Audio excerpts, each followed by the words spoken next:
자, 교재 118쪽에 보면 대리행이란 말이 나와요. 대리행이. 자, 대리행이란 말은 누구와 누구의 관계를 얘기한다. 대리인이 나가서 상대방과 본인을 대신해서 여러 가지 뭐 계약도 맺고 법률행위 하는 것을 요것을 대리인과 상대관계적으로 우리는 대리행위라 불렀어요. 요거를. 그런데 대리행위란 말 뜻에는 물론 전 대리인과 상대방의 법률관계를 대리행위라 부르지만 또 하나의 대리행위란 말 뜻에는 뭐가 있느냐. 대리인이 나가서 을이었잖아요.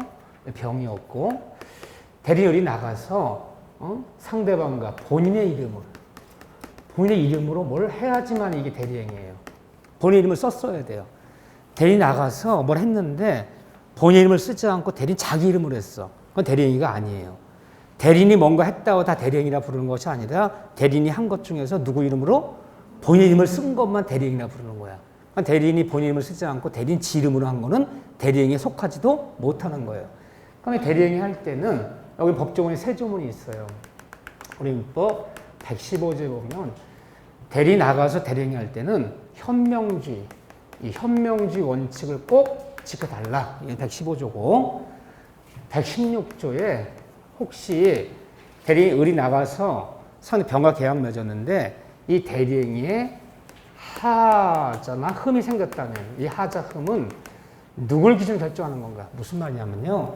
대리인이 나가서 상대 계약 맺었는데 거기서 착오를 일으켰어요. 대리인이.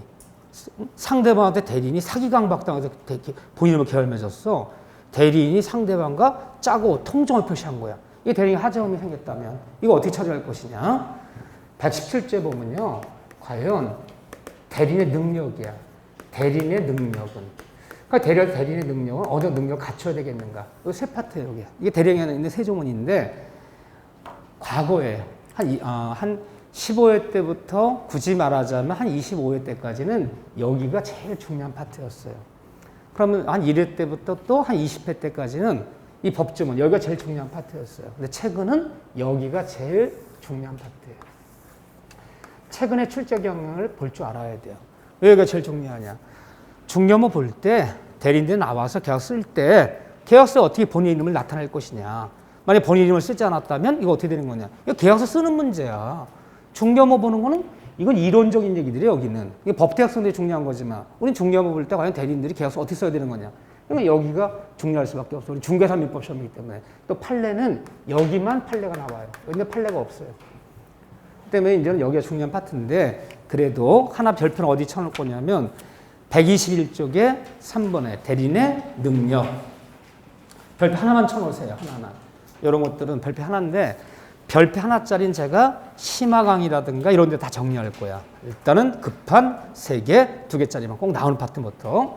자, 현명주의라는 파트가 있어요. 자, 다시 한번 앞으로 넘어와 보세요. 자, 현명주의. 118조에 현명주의란 말이 뭐냐? 현명주의라는 얘기는 대리인이 나가서 본인을 대신해서 대리인이 상대와 계약 맺을 때 상대방한테 대리인이 이 상대방한테 계약서 쓸 때 본인을 우위한다는 뜻을 상대방한테 나타내는 거. 이거 현명한다고 그래요. 나타내는 것을. 무슨 소리냐. 계약서 내가 쓰지만 나를 위해 쓰는 것이 아니라 본인을 쓰는 겁니다. 이 본인에 대해서 나타내는 걸 현명한다 그래요. 현자가 나타날 현자, 이게 한자 쓰면 나타날 현자의 명자, 이름 명자야. 이름을 나타내줘라. 본인 이름을 나타내주라는 거 계약서에. 그런데 뭐 어떻게 현명할 것이냐. 현명 방법. 그럼 어떻게 현명을 해야 되냐. 계약 쓸 때 대리인이 방법은 아무런 제한이 없다. 어떻게 현명한 법은 없어요. 뭐 구두로 해도 돼. 구두로. 예, 이거는 본인 홍남길 대시에서 맺는 계약입니다. 구두로 해도 되고 뭐 어떤 방식의 제한은 없어요. 아무런 제한은 없는데 그렇지만 보통의 방법이야. 꼭 이렇게 하라는 건 아니지만 보통 이렇게 많이 한다는 거죠. 보통의 방법은 어떻게 현명할 것이냐. 보통 갑이 본인이라는 계약서에 매도인란에 매수인란에 본인의 이름을 앞에다 적고 갑의 대리인하고 자기 이름을 하고 도장을 찍는 거야. 계약서에 본인 이름을 앞에 적고 대리인 네 이름을 뒤에 적어라. 보통 이렇게 현명한다는 거예요. 방법은 제한이 없지만 본인 이름을 앞에 적고 대리인 네 이름을 적고 이렇게 도장 찍으라는 거예요. 이렇게 현명해야 되는데 근데 만약에 이렇게 현명하지 않고 대리인이 직함, 직책 이걸 적고 도장을 찍었더라. 예를 들면 평택 이 학원은 이 원장이 대리권이 있는 거야. 근데 원장님이 안 계시니까 부원장님이 실장님이 평택학원 실장 누구, 평택학원 부원장 누구 하고 나한테 뭘 떠줬더라. 도장을 찍어줬더라. 그 직함을 적은 것도 현명으로 보는 거예요. 내 개인을 위해서 한 것이 아니라 학원을 위해서 한 거잖아. 그래서 직함, 직책을 적은 것도 현명으로 본다. 이 얘기는 뭐냐면요. 사실은 중개사무실에서는 공인중개사가 대표권이 있는 거고 공인중개사가 모든 것이 결정권이 있는데 거기 공인중개사 사무실에 근무하는 실장이 있어, 실장. 근데 중개사님이 안 계시니까 실장이 대신 무슨 부동산 실장 누구하고 도장 찍어버리면 현명으로 보는 거야. 보기 때문에 누가 책임져야 되고 본인 공인중개사 책임져줘야 되는 거야. 이거 현명하다 보는 거예요. 이 현명해야지 본인한테 효과가 돌아가는 건데 만일 첫째 요 얘기예요. 두 번째 만일 현명하지 않았다면 현명하지 않았다는 얘기가 뭐예요? 본인 이름을 나타내지 않고 쉽게 얘기해서 여기 을이 대리냐면 대리인 지 이름만 쪽 도장을 찍은 거죠. 이게 현명하지 않은 거야. 본인 이름을 나타내지 않고 대리인 자기 이름만 적고 도장을 찍은 거. 이게 현명하지 않은 거야. 현명하지 않은 것은 우리 법조문에 대리인 그 자신을 위해서 한 것으로 맨날 이걸 물어요. 본다는 간주라 불러. 간주는 우리 매번 배울 때 무섭다, 안 무섭다. 이거 무서운 거야. 법조문 읽을 때 본다 그러면 굉장히 무서운 얘기야. 본다 그러면 끝났어. 어떤 이유를 대서도 어떤 핑계를 대서도 채 면하지 못해요. 본다라는 건 절대 뒤집을 수가 없어요. 그걸 간주한다 그래요. 그래서 우리가 중요한 배울 때 전 책임을 진다. 무과실 책임주의. 이게 무서운 얘기예요. 전 책임진다라면요. 나에게 아무런 잘못이 없더라도 책임을 면하지 못해요. 무조건 책임져야 돼. 몸으로 본다로 끝났어. 어떤 이유를 대해서도 뒤집을 수 없어요. 무조건 을이 책임져야 돼. 대리인 그 자신의 일을 본다. 어떤 게 본인 효과가 안 돌아가요. 본다. 근데 이걸 어떻게 속이느냐.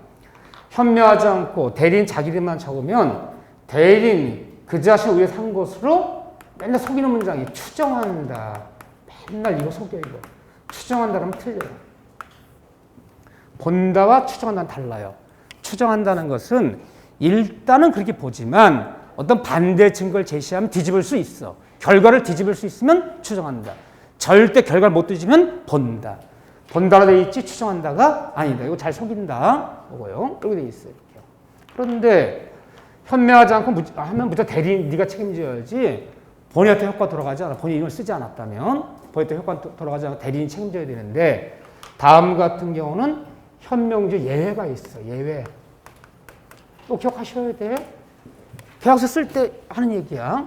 그러면 다음 같은 경우는요.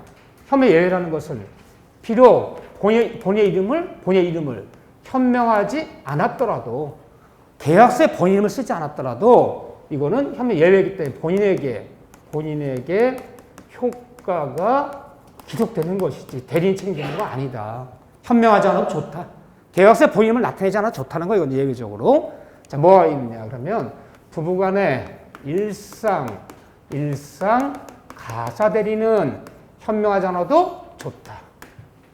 무슨 말이냐면요. 남편 명의로 아파트가 있어 지금. 근데 남편께서 밤늦게 기거하다가 뺑소니자 치워서 좀 인사불성 식물인간으로 중환자실에 1년째 누워 있어요. 그럼 뭐를 대야 돼? 병원비를 대야 될 거 아니야. 그러니까 고심고심하다가 남편 명의 집을 팔아서라도 이 집을 대려고 그래 이렇게요. 이 가사 대리라는 게 생활비, 병원비, 생계비 이런 건 서로 대리권이 있다는 거예요. 그래서 부인께서 그 치료비 대기 위해서 남편에 대한 부동산을 매매, 처분할 수 있어 없어요?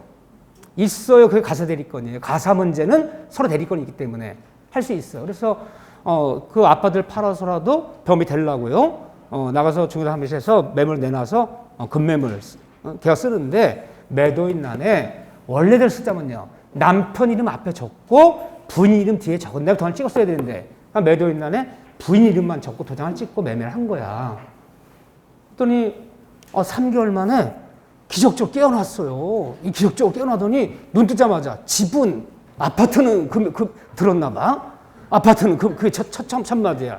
야 인간 아파트가 어딨냐. 병원비 내가 다 팔았지. 계약서 좀 보세요. 봤더니 현명 안 했어. 앞에 내 이름 안 나타냈어. 현명 안 한 것은 나에게 효과 안 들어오고 당신 책임져야 되는 거야. 네 아파트 판 거나 인정 못해. 라고 말하라? 말하지 말아라. 말하지 말라는 거야. 가사 문제는 상대 배우자 이름을 현명하지 않아도 좋다. 현명하지 않아도 효과 돌아가는 거야 남편한테. 그 인간은 살렸어야 돼요? 죽였어야 돼요? 그래요. 알아서 판단하셔. 폭 썩을 거야 아주. 그 돈 따지는 인간들 아주 본인에게 계속합니다. 또는 상사 대리는 현명하지 않아도 좋다 그래요. 이 상사 대리가 뭐냐면요. 우리가 이제 사회생활 할 때 지점장, 무슨 지배인, 뭐 나이트클럽 지배인, 지점장, 지사장 이런 용어 쓰는 사람들은 대리권인 사람들이야. 은행의 지점장들은 일정한 권한 내에서 자기가 대출도 결정할 수 있고 예금, 금리도 결정할 수 있어. 근데 은행의 지점장들이 이제 상사 대리인들인데 뭐 어음수표를 발행할 때 어떻게 발행하나 보세요. 국민은행 본점 KB 국민은행 본점 행장 김아무개의 대리인 평택지점장 박아무개. 야, 쓰다 죽겠다. 하도 길어서. 그렇게 안 쓰잖아요. 그냥 평택지점장 박아무개라고 스탬프 확 찍어버리면 그 사람이 퇴사하더라도 관계없이 효과는 본점이 책임져야 되는 거잖아요. 상사 대리는 자기 이름만 적으면 되는 거지. 꼭 뭐 행장 누구의 이것도 절 필요 없잖아. 상사 대리 현명하지 않아도 좋다. 세 번째는 수동 대리는 잘 봐보세요. 수동 대리는 대리인이 현명하지 않고 상대방이 현명해요. 상대방이 현명해야 되는 것이지 대리인이 현명하지 않다 대리인 책임지는 거 아니에요. 무슨 말이냐면 수동 대리가 뭐냐. 상대방이 본인한테 주는 것을 대리인 대신 받으러 나간 거예요. 대신 받아주는 거예요. 중도금 잔금을 치는데 상대방이 대리인 나갔어요. 예, 제가 대리인입니다. 본인 미국 가 계시니까 나한테 주세요. 본인을 대신해서 뭘 받는 걸 수동 대리 한다 그래. 수동 대리 할 때는 상대방이 현명해야 돼. 이것은 본인한테 주는 겁니다. 상대방이 현명을 노릇이지 대리인이 현명하지 않다 대리인이 책임지는 거 아니다. 수동 대리는 누가 현명하라? 상대방이. 네 번째가 제일 중요해요. 네 번째기가. 중경을 보는 사람들 이걸 알아야 되기 때문에 이게 이제 키워드가 되는 거야. 시험 문제 나오면 정답이냐 오답이냐 이거 결정하는 건전요. 세 가지에 뭐였냐면 비록 현명하지 않았더라도 대리인이 자기 이름만 적어서 본인 이름을 앞에 안 적었어요. 현명하지 않은 거야 이게. 본인 이름을 나타내지 않은 거야 지금 계약서에. 현명하지 않아도 상대방 측이 이미 본인의 대리인임을 현명하지 않아도 본인의 대리인임을 이미 상대방이 알거나 알 수 있었을 때 이때는 현명하지 않아도 이 효과는 누구한테? 본인한테 돌아가는 것이지 대리인이 책임지는 거 아니다. 그러면 내가 비록 계약서에 본인의 이름을 나타내지 않았고 대리인 이름만 적었더라도 이미 상대방이 알거나 알 수 있었다고. 본인의 대리인임을 알거나 알 수 있다는 거예요. 이런 게 뭐가 있을 거예요? 예를 들면 항상 이 단어가 나와. 이걸 누르면 보통 매매계약 맺을 때 대리인이 상대방에게 우임장을 제시하고 이 말이 꼭 나와. 우임장을 제시했다 이 말이 꼭 나와요. 자, 연로하신 부모님에게 있는 땅을 팔려고 그래요. 그러면 등기부 등을 떼어보면 소유자 우리 아버지 명의로 돼 있어요. 그러면 등기부에 뭐가 기재되나요? 성명, 주민번호가 기재돼. 근데 우리 아버지 이미 90이 넘으신 분이에요. 주민번호가. 이 아버지가 연로하셔서 제가 자식인데 내 의무자가 대신 나왔어. 응? 대신 나왔어요. 그러니까 내가 본인의 자식이라는 가족등록번호 내가 갖고 왔어. 예, 제가 자식입니다. 아버지 연로하셔서 제가 대리해서 계약 씁니다. 운장 제시했어요. 그럼 계약서 어떻게 써야 돼? 정식 FM대로 하자면 운장 제시했더라도 매도인란에 우리 아버지 이름 앞에 적고 대리인 내 이름을 적어야 되는 거야. 근데 자식은 그냥 내 이름만 적어버렸어요. 아버지 이름 적지 않고 그냥 자식이 내 이름만 홍남기 매도인란 도장 찍었어요. 우리 아버지가 펄쩍 뛰네. 응? 나 이거 인정 못해. 나 자식이지만 인정 못해. 갑자기 만 변했어요. 이 노인네가. 자, 상대 입장에서 볼 때. 이거 우리 아버지 책임져야 돼, 안 져야 돼요? 또 상대방이 그래요. 현명 안 했어. 현명 안 했으면 본인께 책임지셔야지 본인이 책임지는 게 아니라 네가 책임져야 되는 거야. 근데 우임장을 제시했다는 얘기는 이미 우임장을 제시했다는 얘기는 비록 내가 계약서에 아버지 이름을 앞에 적지 않아도 내가 대리인임을 이미 우임장 제시했다는 얘기는 알거나 알 수 있는 경우잖아. 그때는 현명하지 않아도 효과 본인한테 돌아간다 안 돌아간다? 돌아간다. 그래서 보통들 이런 소리 할까 봐 중에서 한 번씩 우임장 갖고 오면 우임장을 원본을 갖다 계약서에 내가 복사 갖고 있을 수는 없잖아. 중개사 한 번씩 우임장 꼭 복사를 떠놓는 거야. 그렇다면 혹시 계약서에 본인 이름을 적지 않고 대리인만 적어도 이미 우임장을 제시했다는 얘기는 본인 대리인을 알고 할 수 있는 거기 때문에 본인이 책임져야 되는 거예요. 이런 경우를 얘기하는 거예요. 우임장을 제시했으나 계약서 막상 본인 이름을 적지 않았더라도 이미 우임장을 제시했다는 것을 상대방이 본인 대리인을 알거나 할 수 있는 거기 때문에 이때 본인의 효과 돌아간다. 예외가 몇 가지다? 4가지. 4가지는 설사 본인 이름을 대리인 현명하지 않아도 대리인 책임지는 것이 아니라 본인한테 기속된다. 내가 꼭 기억하셔야 돼. 이런 게 중요한 거, 이런 게. 그래서 이렇게 나올 만한 데를 묻는 거야. 자, 그 페이지 있어요. 그런 다음에 자, 이제 판례 하나 소개해야죠. 여기 이제 어렵지 않아요. 야, 인간아, 뭐가 안 어렵냐? 어렵지 않아요. 뭐 어렵습니까, 이게? 다 한번 반복하면 되지. 판례가 이제 무슨 말 하네, 여기서. 판례가. 현명주에서 서명대리다. 용어로 쓰는 서명대리. 용어로 어떻게 쓰나 서명대리 또는 대행적대리 불러요. 대행적대리는. 서명대리, 대행적대리는 한마디로 얘기하면 본인에게 유효한 대리다. 유효한 대리이기 때문에 본인에게 효과 돌아간다 안 돌아간다? 돌아간다. 본인이 책임져야 된다. 본인이 책임을 져야 된다. 본인이 효과 받아야 된다는 거예요. 본인이 책임을 부인하면 안 된다. 유효한 대리다. 서명대리가 뭐냐? 이제 단어를 쓰면 이렇게 쓰는 거야. 첫 문제가 서명대리는 본인에게 유효한 대리다. 본인은 책임을 져야 한다. 맞아요. 근데 이걸 이제 문장을 쓰면, 단어를 쓰면 이렇게 쓰는 거. 문장을 쓰면 대리인이 꼭 대리인이란 말을 써. 대리인이 자기가 마치 본인 것처럼 행사하여 본인의 이름으로 직접 기명 날인한 거. 기명 날인했다. 자, 본인이 갑이고 대리인이 을이에요. 그러면 대리인 을이 나가서 본인을 대신해서 여러 가지 법률 행위할 때 어떻게 써달라? 서면에다가 정식으로 얘기하면요. 정식으로 얘기하면 본인 갑의 대리인 을 하고 도장을 찍어야 되는데 이렇게 안 적고 갑 본인 이름만 적고 도장 찍어버렸어. 지 이름 또 적지도 않았어. 본인 이름은 직접 기명 날인을 해버린 거야. 이것도 본인에게 뭐다? 유효하기 때문에 본인 뭐 한다? 책임져야 한다. 이상해요? 안 이상해요? 이상할 거 없어. 그래서 항상 우리 상식에 내가 상식적으로 생각하면 상식적으로 생각하면 이게 맞을 것 같아. 그런 시험 문제 안 내. 내가 상식적으로 생각하면 아닐 것 같은 게 정답이야. 항상. 그래서 그런 데가 시험 문제 중요한 거야. 보세요. 물론 여기에 이 말이 들어가면 더 정확한데 이 말은 꼭 안 집어내더래.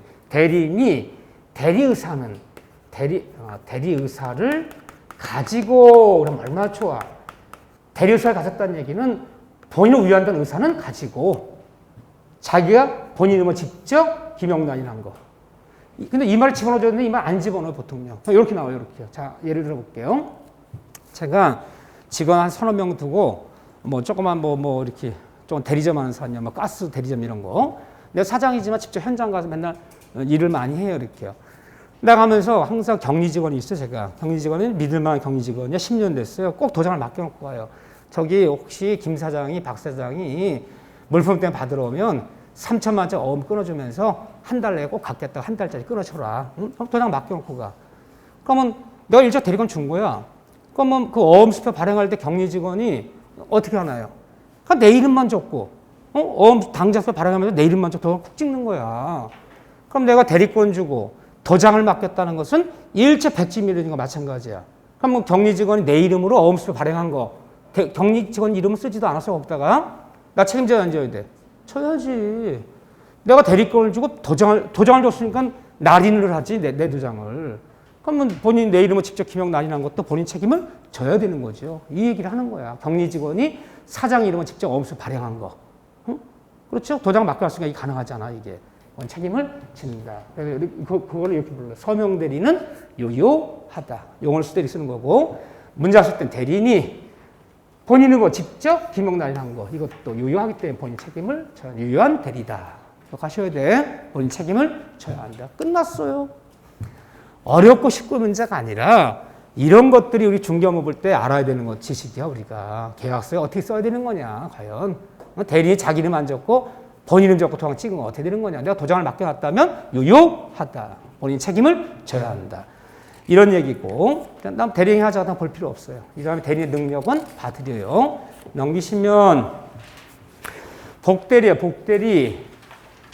이 복대리가 은근히 많이 나와요, 은근히. 복대리는 교과서 페이지로 따지면 3페이지밖에 안 돼. 3페이지예요. 그런데 표현대리는 페이지가 10페이지예요. 근데 최근에 어디가 많이 나왔냐? 복대리가 표현대리보다 훨씬 더 많이 나왔어요. 표현대리는 굉장히 어려워요. 어렵지만 최근 5번 본 시험에서 표현대리는 2번 나왔어요. 5번 본 시험에서 표현대리는. 그런데 복대리는 3번 나왔어요. 그래서 어디가 페이지가 많고 어렵다고 거기가 무조건 출제되는 게 아니라 중개시험은 중개업에 필요한지 자꾸 물으려고 그래요. 오히려 복대가 더 중요한데 복대에서 어디가 제일 중요하냐. 그래, 별표 하나만 치자면 126쪽에 02번에 복인권 유무와 책임범위 그 법조문이 있어요. 법조문. 거기 그 제목에다 별표 2개. 이게 별표 2개예요. 복대리 문제는 맞고 틀리고는 항상 이거 갖고 결정해요. 이 지문 갖고 결정해요. 자, 다시 앞으로 넘어와서 그림 그려가면서 보자고요.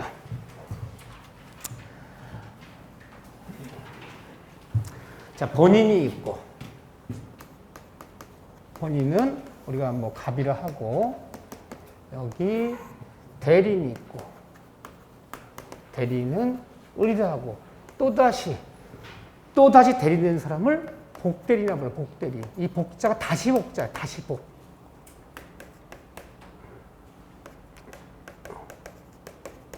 또다시 대리된 사람. 또다시. 이 다시 복자. 또다시 대리된 사람. 이 복대리인이 등장해요. 이 사람을 내가 정의를 할게. 정. 그리고 상대방은 계속 병이고요. 이제 한 명이 늘어나는 거예요. 자, 제가 기초 강의할 때 뭐를 예를 들었나요? 뭘 예를 들었는데 본인 갑이 제주도 여행 갔다가 큰 교통사가 나서 지금 교통사가 크게 나서 중환자실로 지금 서울로 이송해서 입원하고 있는데 상대방 가해자 차량이 보험에 가입돼 있다면 보험회사를 상대로 내가 여러 손해배상 청구하는데 무보험 차량이야. 무보험 차량이라고 해서 내가 치료비라든가 그런 거 안 받을 수 없잖아요. 그래서 소송하려고 그래. 소송하는데 합의가 안 돼. 그럼 소송해야죠. 근데 제주 사람이 제주 사고 일으켰는데 그 사람 상대로 소송을 제기하려면 관할 법원이 난 평택 사람이야. 평택 법원에서 재판해요? 제주도 법원에 재판해요? 제주도 법원에 재판한다고. 피고의 주소지 또는 불법 행위자 재판 관할지야. 이게 보험회사가 있을 때는 보험회사 협의해서 보험 지점들이 많으니까 협의해서 결정하면 되는데 그럼 제주도 지방법원에서 소송을 제기해야 돼요. 그러니까 이게 교통사고 때문에 또 소송 내는데 내가 직접 할 수 없는 변호사 선임했단 말이야. 그래서 이거 을변이에요. 을변. 평택에 있는 변호사예요. 고등학교 동창이야. 야, 이거 얼마쯤 받을 수 있냐? 이 정도 뭐 6개월 진단에 뭐 일실 내가 일 못한 거 등등해서 최소한 6, 7천 원 받지 않겠니? 응? 근데 내가 소송대리권 줬어. 소송대리권. 우인장 써줬어요. 이렇게요. 이거 소송대리냐. 근데 평택에 있는 변호사가 늘 제주도를 자주 갈 수가 없잖아요. 그러니까 비행기가 안 뜨는 날도 있고 너무 바쁜 날도 있고 그러면 내가 출석해서 내가 변론하지만 내가 출석 못하는 날은 나를 대해 변론할 변호사가 필요하다. 내가 제주도에 동기 변호사 있으니까 이 사건을 정 변호사한테 다시 복대리 시키는 거야. 그러면 자기가 제주 법원에 나갔을 땐 자기가 변론하고 지가 못 가면 대신 얘가 나가서 변론하고 그런 거야. 복대리 변호사야. 얼마든지 있을 수 있는 얘기예요. 얼마든지. 대리 변호사, 복대리 변호사. 이때 본인과 얘네 관계를 우리는 대리권 관계. 이렇게 우임장 써주는 것은 무슨 행위? 수권행위. 다시 한번 써보는 거예요. 수권행위. 을 변호사가 이 사건을 제주도에 있는 정 변호사한테 이 사건을 복대리 시키는 거. 그러니까 얘네 둘의 관계를 복인권. 보면 복인권. 이때 을 변호사가 이 사건을 제주도에 있는 정 변호사한테 복대리 시키는 이 행위를 이걸 주는 행위를 우리는 복임행위라고. 복임행위. 수권행위, 복임행위 부르는 거죠. 복대리 변호사. 자, 몇 가지 봅시다. 여기서. 이때 복대리는 이 정 변호사를 얘기하는 거. 정변. 누가 선임하는 거냐? 대리인이 을 변호사, 대리인이 을 변호사가 대리인이 본인의 이름으로 선임해요? 자기의 이름으로 선임해요? 자기의 이름으로 선임하는 거예요. 그래서 자기는 누굴 얘기하는 거예요? 을을 얘기하는 거예요. 근데 본인 이름으로 선임한다. 그러면 틀려요. 본인 갑의 이름으로 선임한다 그러면 틀리는 거예요. 의임장을 누구 이름으로 써준다. 의임장을. 을의 이름으로 의임장 써주는 거지 갑의 이름으로 의임장 써주는 거 아니에요. 본인의 이름으로 선임했다면 얘도 복대리가 아니라 얘도 대리 변호사가 되는 거야. 얘도. 변호사 한 명 들어간 법 없잖아요. 근데 선임은 누가 하는 거냐? 대리인 을이 하는 거야. 근데 이게 은근히 헷갈려요. 우리가 생각할 때는 본인, 자기 같은 사람 아닌가? 이 법률학자들은요, 참 지들 쓰는 방식대로만 쓰려고 그래. 사람들이 읽으면 헷갈리면 어떡하지? 그래서 헷갈리지 말라고 복대리는 대리인이 대리인의 이름으로 선임하는 건 얼마나 좋아. 대리인이 대리인의 이름으로 선임하는. 그럼 참 좋은데 그렇게 편안하고. 자기의 이름으로 선임하는. 자기가 얘지. 또 순간적으로 헷갈려. 이게 틀린 거야. 이게 생각할 수 있다고. 맞아요. 이거 조심하셔야 돼요. 을의 이름으로 선임하는 거야. 운자 을의 이름으로 써주는 거야. 선임하는 거야. 그렇지만 이 복대리는 그렇지만 본인의 대리인이지. 그렇지만 얘가 대리인은 아니다라 표현하는 거예요. 그러니까 나가서 제주도에 있는 이 정 변호사가 오늘 비행기도 안 뜨는 날이야. 날씨가 불순해. 재판기로 잡혔어. 을 변호사 전화했어요. 저기 정 변호사 오늘 내가 못 가네. 대신 이 사건 좀 가서 변론해줘.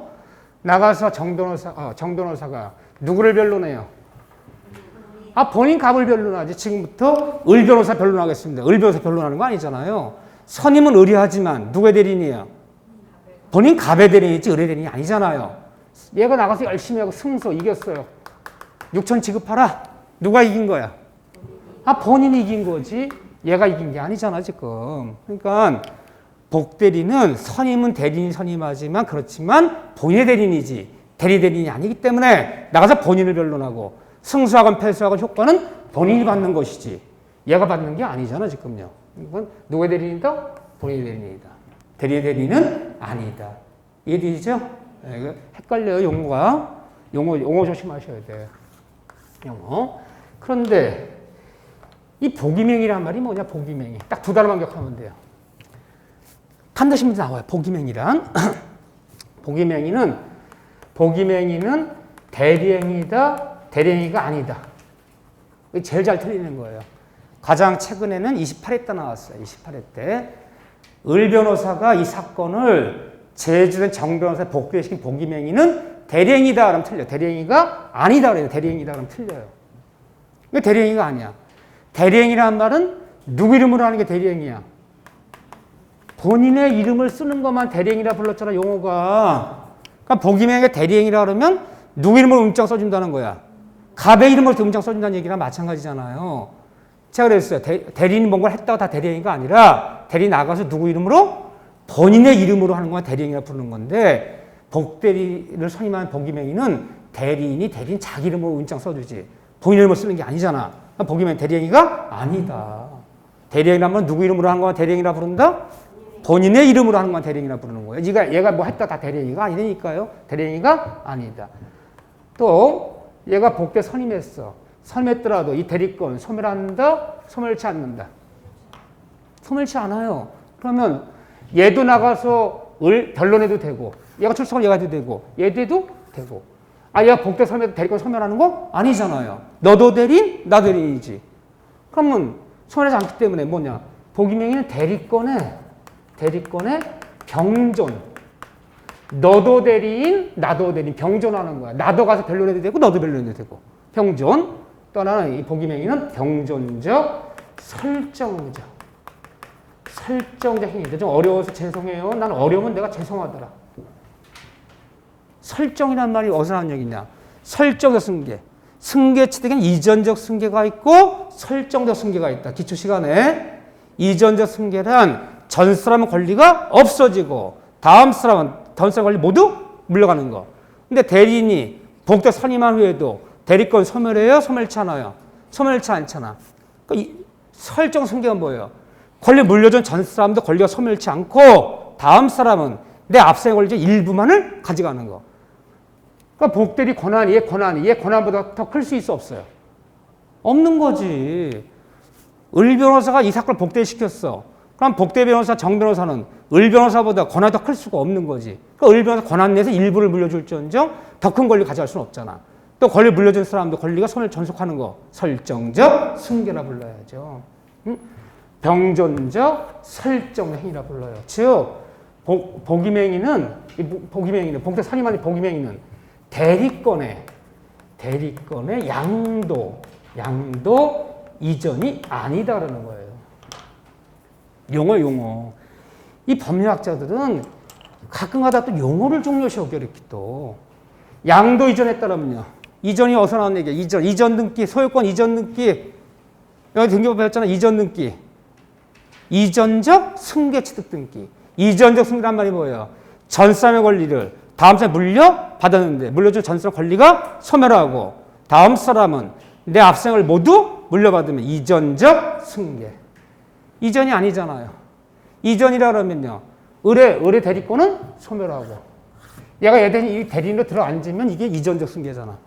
근데 이전 승계 아니잖아. 응? 얘도 전속하고 얘도 전속하잖아. 양도 이전이 아니라 병존적 설정행위다. 이게 너무 어려워요. 근데 저는 나왔던 겁니다. 서너 번 나왔던 질문들이에요. 이 세 단어가 어려운 질문이에요. 또 하나. 모든 복대리인은 임의대리인이다. 모든 복대리인은 임의대리인이다. 맞는 지문, 틀린 지문. 이 맞는 지문인데 잘 봐보세요. 자, 이 대리인이 임의대리인일 수도 있어. 변호사 같은 경우는 임의대리인이죠. 본인이 뭐 우인장 써준 거니까 임의대리인일 수도 있고 이 대리인이 법정대리인일 수도 있어.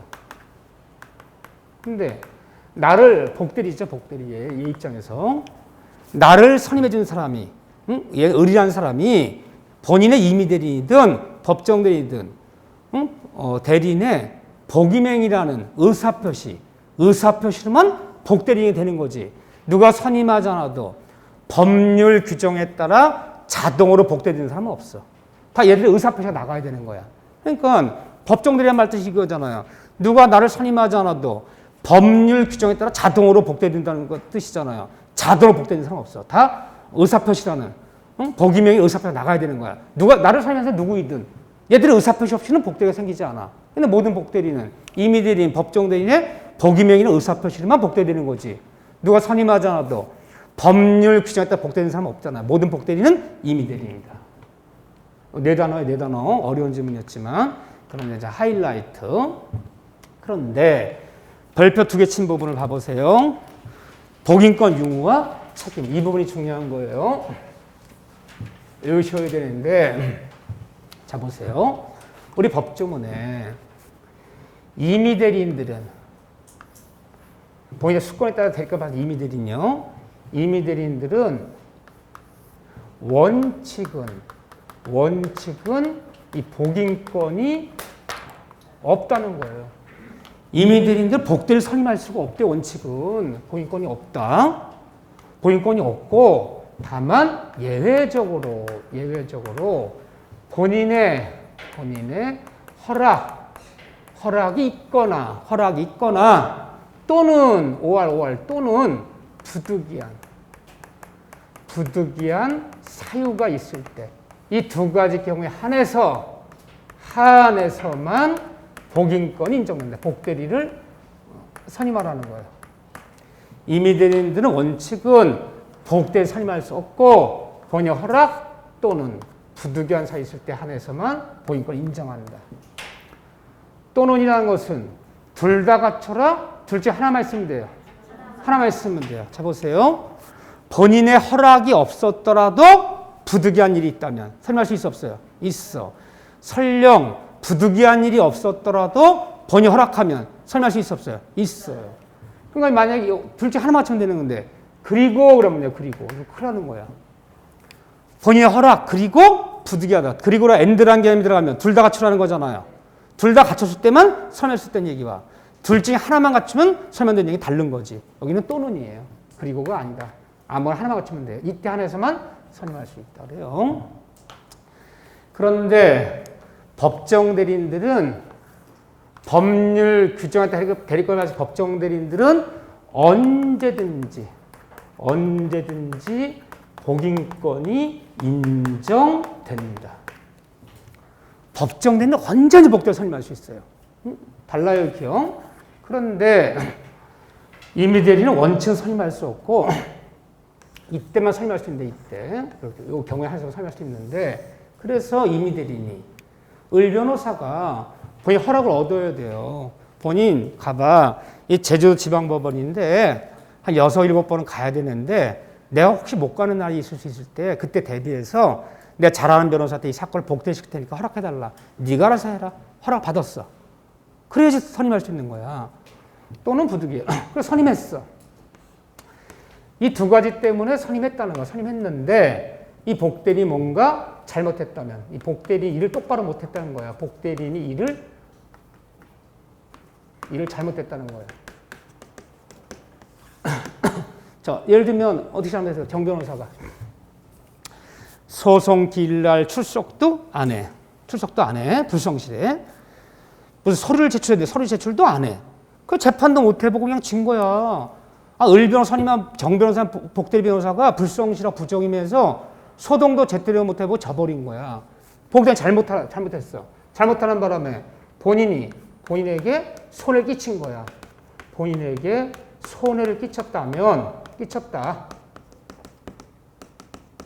그렇다면 복대리 선임한 을 변호사는 얘한테 뭔가 책임을 져야 된다는 거야. 누가 선임한 거야 지금? 을이 선임했잖아. 네가 선임했잖아. 네가 선임한 애가 불성실 부적임해서 일을 똑바로 못하는 바람에 내가 패소했어. 내가 손해났다면 복대리 선임한 임의대리인 본인한테 뭔가 책임을 져야 한다.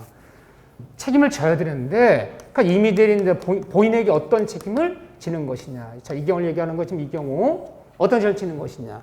우리 민법에서는 뭔가 복대리인이 잘못하는 바람에 본인에게 손해를 끼쳤다면 복대 선임 임의대리인은 원칙은 본인에게 선임 감독의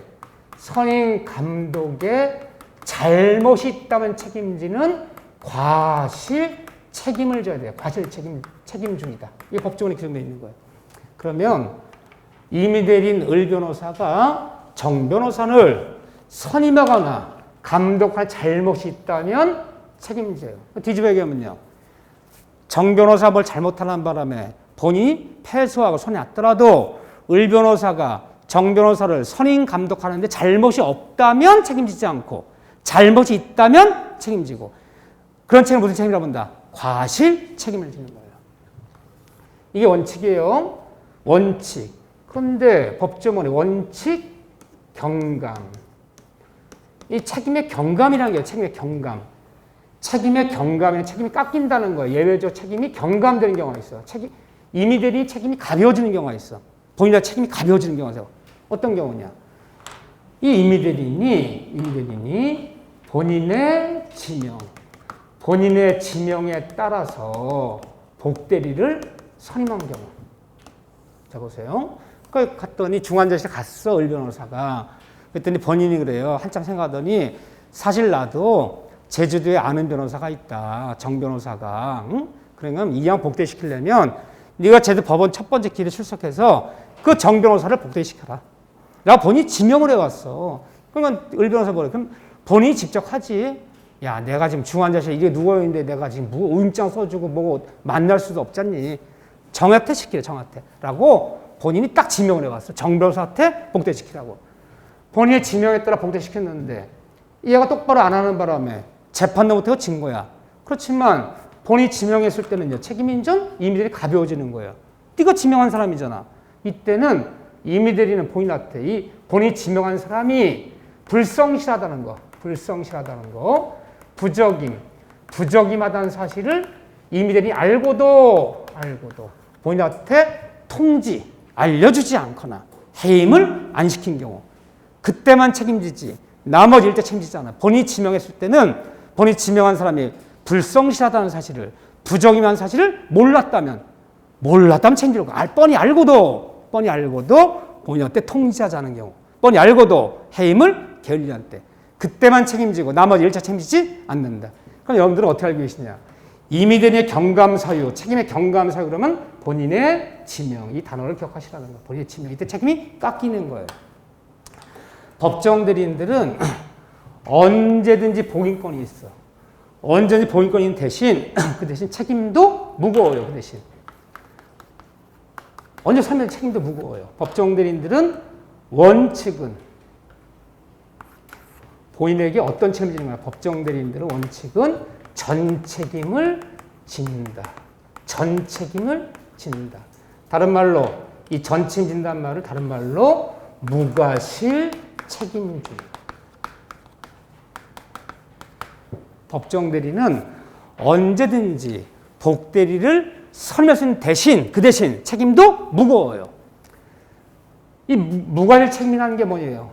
법정대리인이 복대리를 선임하거나 감독하는데 아무런 잘못이 없어. 아무런 잘못이 없더라도 책임을 면하지 못한다. 이게 무서운 책임이야. 나 아무 잘못 없어. 그래도 책임져야 돼. 무조건요. 응? 책임 면하. 여기는요. 과실 책임은요. 임의대리인이 복대리를 선임 감독하는데 잘못이 없다면 책임 면하지 못해요. 책임 면하는 거야. 나에게 잘못이 있는 경우는 책임지는 거야. 근데 무과실 책임주의는요. 법정대리인이 복대리를 선임 감독하는데 아무런 잘못이 없더라도 책임 면하지 못한다. 얼마나 무서운 책임입니까? 무조건 책임지는 거 무조건. 책임 면하지 못해. 뭘 책임 무거워요 그 대신. 그런데 예외적으로 외우셔야 되는 거야. 예외적으로 이 법정대리인이 부득이한 사유, 이 부득이한 사유로 어쩔 수 없이 복대리를 선임한 경우, 그 경우에는 책임이 경감돼요. 책임의 경감. 법정대리인이 부득이한 사유 때문에 선임했다는 책임이 경감돼요. 경감돼서 어떻게 경감되는 거냐? 이 무과실 책임주의에서 선임 감독의 잘못이 있으면 책임지는 과실 책임주의의 책임이 깎이는 거예요. 가장 최근에 복대리 문제는 29회 때 문제예요. 29회 때 문제가 이게 정답이에요. 근데 여기가 7점 이상 되는 지문들이에요. 자, 볼게요. 외우셔야 되는데, 자, 보세요. 임의대리는 복대리 잘못했을 때, 임의대리는 본인에게 어떤 책임을 짓는다? 원칙은 어떤 책임? 과실 책임을 짓는다. 과실 책임.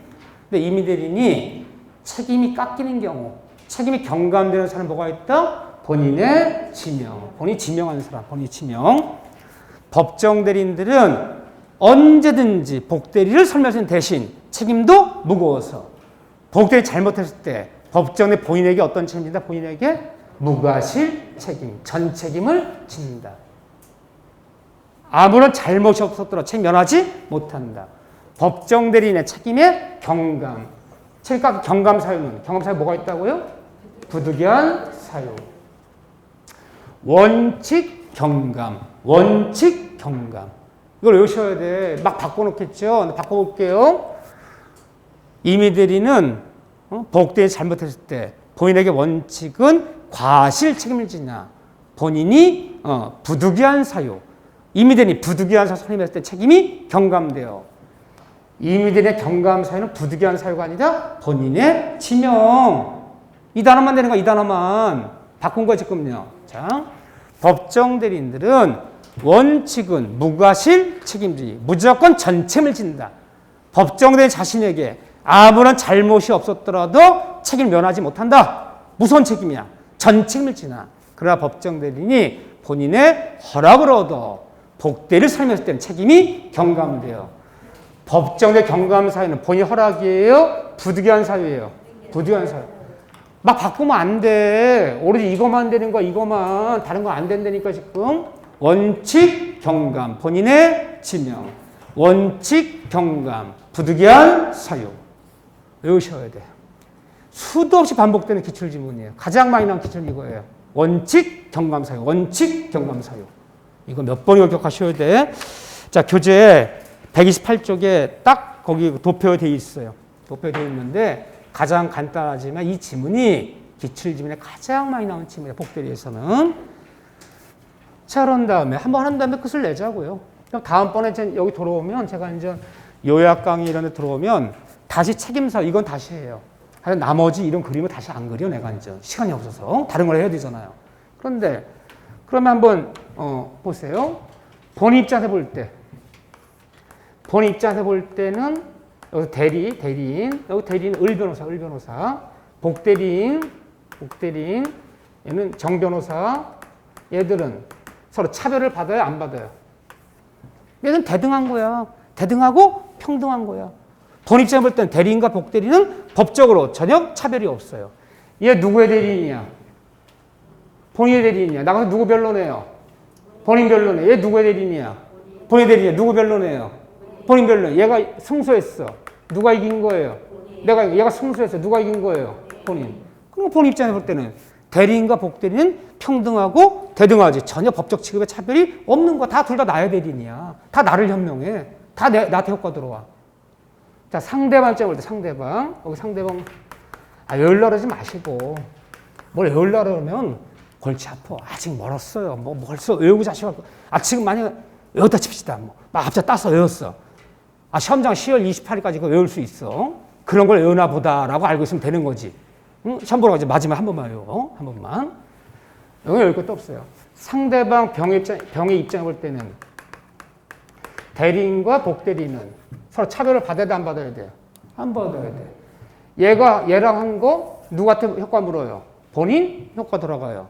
얘랑 한 거 누가 들어가요? 어디 효과 들어가요? 얘 누구 현명해? 본인 이름을 현명해. 얘 누구 이름을 현명해? 본인 이름을 현명해. 상대 입장 볼 때는 얘가 복대리 변호사인지 대리 변호사인지를 구별 필요 없어. 결론. 본인과 상대방 입장 볼 때는 대리인과 복대리는 대등하고 평등하지. 법적 아무런 취급에 차별이 없다. 그런데 얘네 둘만 놓고 보면 얘네 둘만 놓고 볼게요. 대리와 복대리 변호사. 얘네 둘만 놓고 보면 평등과 대등해요? 안 평등해요? 안 평등해. 왜 안 평등하냐? 너는 이 대리인의 선임, 감독, 지시를 받아들여야 돼. 상명하부 관계야. 네가 잘못하면 복대리 네가 잘못하면 누가 책임져요? 내가 책임을 져. 내가 본인한테 과실 책임, 뭘 책임. 그러니까 복대리는 대리인의 선임, 감독, 지시를 받아들여야 되는 거고. 또 얘 권한을 초과할 수 있어 없어요? 초과할 수 없어. 근데 본인이 대리인과 관계 숙권행위를 철회해버렸어.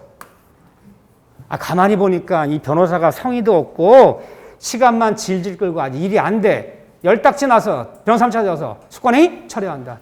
대리하지만 안 돼. 딴 변호사 선언할 테니까. 숙권 철회해버려. 철회. 그럼 대리권이 소멸하면 이 복대리권 어떻게 된 거야? 자동으로 소멸해야지. 의존관계잖아. 대리권이 존재하는 동안만 복대리 존재하는 거지. 본인 대리인사 대리권이 소멸하면 복대리권도 자동으로 소멸하고, 복대리 권한은 대리인의 권한을 초과할 수 없고, 또 복대리는 대리인의 지시, 선임감 지시를 받아들여야 되고, 지네 둘의 관계는 불평등 관계지. 이해되시죠? 네, 이렇게 알고 계시면 돼. 이렇게 알고 계시면. 공부 잘하시네. 내가 원래 다 붙었어. 보니까 다르셔. 이 대리를요, 복잡하고 어렵게 하려면 끝도 없어. 뭐 대리권 남용, 대리행위 하자, 뭐 가불병 살해 문제 나오면 끝도 없는데 과연 많이 볼 필요도 없어요. 요즘 기출문제 다 있어. 최근 5년 정도만. 5년의 기출문제가 정확히 12문제야. 12문제 중에서 우리가 강의 시간 피해 나간 거 없어요. 거의 한 문제쯤 있을까 말까. 그러니까 항상 우리는 시험 공부를 해야지 민법의 학문을 공부하려면 끝도 없어.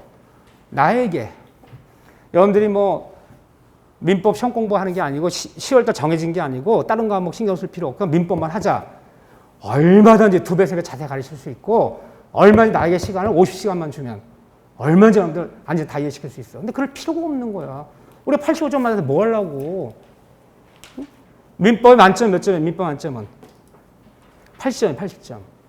이게 80점 맞았을 때 학개론이 40점 맞으면 6점이 되는 거야.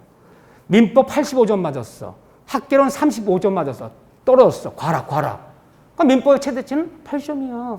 8점 32문제, 32문제. 32문제 맞추려면 내가 몇 문제 맞춰야 내 실력으로. 내 실력으로요. 32문제 맞추려면 26문제만 맞추면 돼. 나머지 어떻게 하라고? 6문제는. 찍어도 맞는 거야. 나머지 찍어도. 공부한 사람 15문제 찍어서 4문제를 못 맞춰.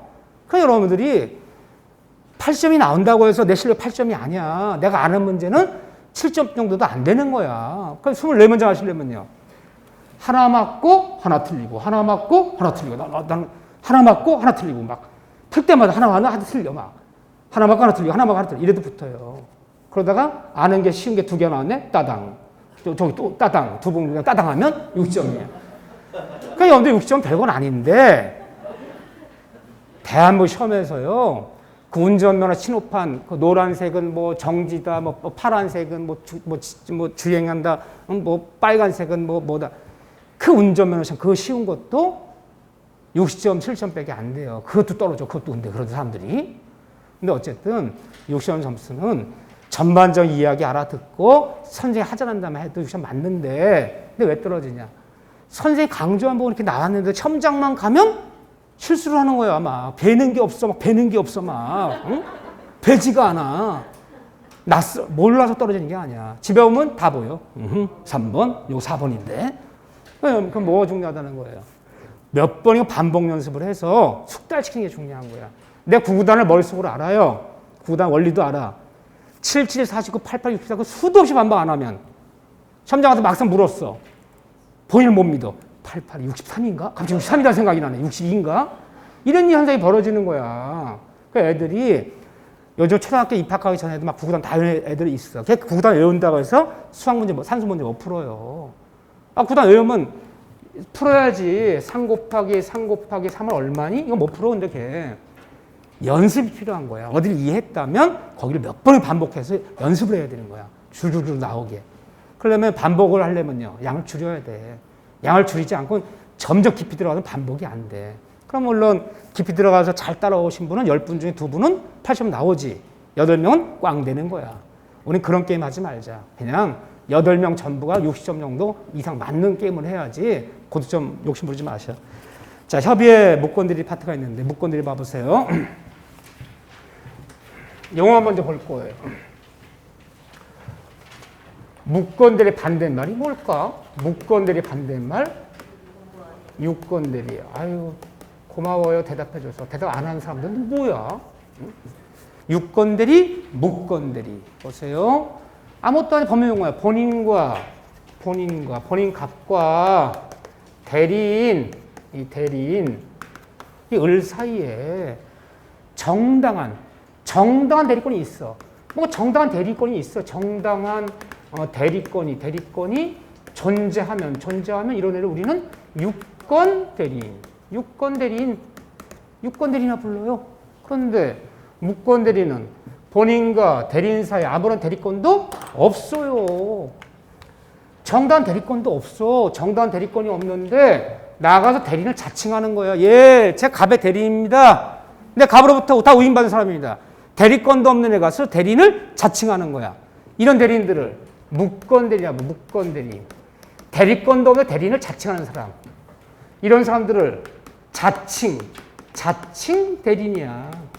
대리권도 없는데 대리인을 자칭하고 있어. 예, 제가 갑의 대리입니다. 대리권도 안 줬는데. 이래 나가서 상대방 병과 신나게 누구 이름으로? 본인 갑의 이름으로 지가 지 이름으로 계약 맺으면 문제 안 되거든. 그건 대리행위가 아니니까. 대리권도 없는 애가 대리를 자칭하면서 본인 갑의 이름으로 신나게 계약 맺고 범행했다는 거야. 근데 대리권이 없네 알고 봤더니. 그럼 이런 애가 대리권도 없는 애 나가서 본인의 이름으로 여러 가지 계약 맺고 범행하는 이것을 무권대리라고 부르는 거야. 무권대리.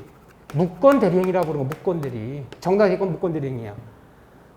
대리권도 없는 애가 대리를 자칭하면서 갑의 이름으로 계약을 맺었어. 그럼 무권대리행위가 이루어진 거야. 무권대리행위. 계약의 무권대리가 이루어지는 거야. 근데 문제 심각성은요. 상대방이 이 모든 사실을 알았다. 아기 다 알고 있었어요. 재진 봐라. 대리권 없는 거 다 알아. 무슨 대리냐 대리권 아니고 다 아는데 뻔히 알았어. 대리를 자칭하지만 대리권 없다는 사실을 모두 알고 있었다. 상대방이 알았다면 문제가 돼요? 문제가 안 돼요?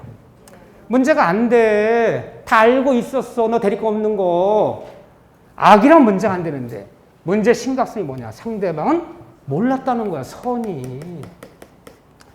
대리를 자칭하는데 정말 대리권 있는 줄 알았어. 없는지 몰라. 선이. 난 정말 몰랐어. 여기가 홍씨 아버지고 여기 외아들이야. 자식이 한 명밖에 없어. 홍씨 아들이야. 근데 홍씨 아버지가 여러 가지 이렇게 뭘 운영하는 업체를 갖고 있는데 연로하셔서 지금 와병 중이라는 건 업계 사람 다 알아. 다 아는데 홍씨 아들이 나와서 그래. 예, 아버지께서 와병 중이시고 연로하셔서 당분간 돌아가실 때까지 저희가 일체 대리권 받아서 제가 다 일 처리합니다. 저랑 계약 맺읍시다. 대리권 안 준 거야. 자식이지만 대리권 안 주면 대리권 없는 거야. 자칭했는데 나는 몰랐어. 정말 있는 줄 알아. 선이 그리고 엔드 그리고 무과시.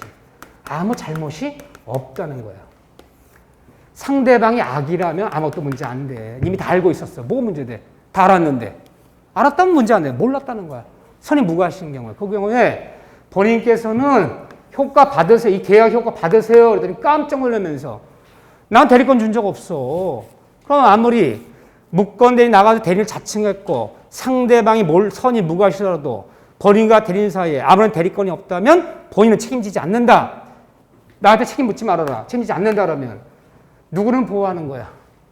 본인은 보호하지만 상대방이 문제되는 거지. 상대방 거래 안전이 문제되고 대리제도의 신용이 문제되는 거야. 어차피 대리는 그 믿고 하는 건데 기껏 계약 맺으면 뭐예요? 대리권 없는데 이래버리면 다 효과 없다 그러면요. 본인으로 알아요. 본인. 나 본인가 직접 계약 맺지 대리에 칭한 사람 계약 안 맺어 내가. 계약 맺으면 뭐해? 어이구 정단 대리권이 없네요. 그럼 꽝이더라. 그럼 본인과 자꾸 직접 다이렉트로 계약 맺으려고 그래요. 이 대리제도 신용이 흔들려 버리는 거야. 응? 거래 안전이 보호되고 얘는 보호하지만 얘가 문제되는 거야. 야, 정단 대리권이 없는 경우에도 너의 이름을 썼고 대리권 없더라도 네 이름을 썼고 상대가 선이 무과시라면 정단 대리가 없더라도 본인은 책임 져줘라. 무조건 책임을 진다. 본인이 책임진다. 그러면 누굴 보호하는 거야? 상대방 보호받지만 본인이 또 희생되는 거잖아요. 얘를 보호하자니 얘가 문제되고, 얘를 또 얘를 뭐 효과 받아라. 정단 대리가 없었더라도 네 이름 썼고 계약서에 선이 본인 책임져라 그러면 얘는 보호하지만 또 얘가 또 문제되잖아. 이거 문제되는 거야 서로. 그래서 해서 조화를 시키자. 누구만을 일방적으로 희생시킬 수 없지 않니? 이런 대리권도 사고 쳤을 때 요거를 다시 나눠요. 표현대리라는 거야. 이 무권대리 다시 나누는 거야. 대리권과 무권대리를 다시 나눠서 조화시켜보자. 표현대리와 이것을 협의에 무권대리로 나눠서 무권대리지만 정단 대리권의 무권대리지만 표현대리에 해당돼 버리면 무조건 본인은 전 책임을 져라 치는다. 그러면 표현대리에 해당돼 버리면 표현대리 이 제도는 상대방 거래 상대방이 있고 사고 친 무권대리는 그거 다 치고 이놈은 도망갔다 치고 본인 중에서 누구를 보호하는 제도예요? 상대방을 보호하기 위해서 본인을 무조건 희생시키는 거야. 무조건 네가 책임이죠. 상대 보호제도야. 표현들이 돼버리면. 협의 무권들이 돼버리면 원칙은 본인에게는 효과가 없고 본인 책임지지 않고 예외적으로 본인이 추진한, 내 인정할게라고 추진한 경우에만 본인에게 유효해요. 본인이 추진한 경우에 본인한테 효과가 생겨요. 그러니까 협의 무권들의 제도는 상대방과 본인 중에서 누굴 보호하는 거예요? 본인 보호하는 거예요. 본인이 추진하지 않는 한 나에게 효과가 없어요. 난 책임질 일 없어. 내가 추진하지 않는 한. 나누는 거야, 이걸. 그래서 무권대 중에서 표현들이 분류돼 버리면 상대방을 보호하기 위해서 본인을 희생시키는 거. 무조건 본인은 전체를 져줘야 되는 거고.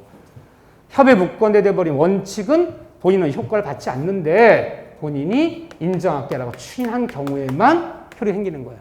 그러니까 이거는 협의 무권대리는 본인을 보호하는 제도예요. 그래서 무권대리에서 본인을 보호하는 거와 상대를 보호하는 거 두 가지 나눠서 서로 조화시키겠다는 거야.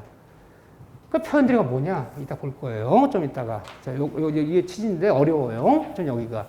자, 10분 쉬었다가 처음에 꼭 나오는 부분을 보고 표현들 개념만 잡고 할 거예요. 자, 10분 쉬었다가 다시 갈 거예요.